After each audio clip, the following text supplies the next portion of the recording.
Arsenal must sign World Cup dark horse Cody Gakpo. Arsenal have already felt the full force of a flying Cody Gakpo. Just ask William Saliba, the Gunners' elite French defender who hasn't been bullied very regularly this term. The imperious centre-half has been one of the great success stories of Arsenal's campaign so far, stepping in from the wilderness on loan to become one of the first names on the team sheet. Few have got the better of him, but if your name is Gakpo, you have been successful. Mikel Arteta's men lost 2-0 to PSV Eindhoven a week ago in the Europa League, and it was the Dutch attacker who ran the show in the final third. The 23-year-old had a beautiful dinked finish ruled out in the first half for offside while coming close with 2 other attempts at goal. He made 3 key passes on the night and was also successful with 100% of his dribbles. It was a dominative display and proved exactly why Arsenal should explore a move in January. Recent reports suggest the winger is on their radar, and if he does sign, he could be the club's new Thierry Henry. Now, that is an incredibly bold statement to make, but there are comparisons. For starters, they have both played on the left and up top,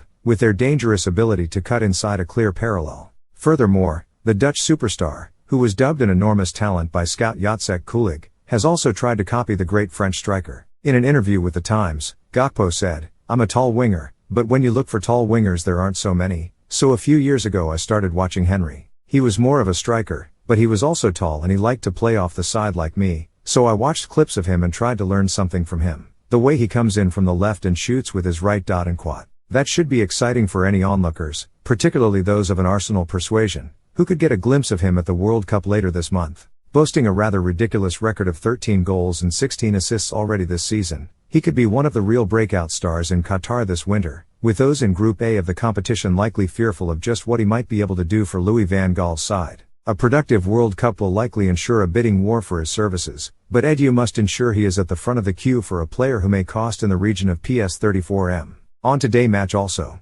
Arsenal's best and worst case Europa League scenario with chance to receive round of 16 by Arsenal have already qualified from Group A of the Europa League, but they are not yet assured of a round of 16 place ahead of facing FC Zurich at the Emirates Stadium. It has come down to the final match day for Arsenal to top their Europa League group. The good news for the Gunners is that destiny is in their own hands as they welcome FC Zurich to the Emirates Stadium on Thursday night.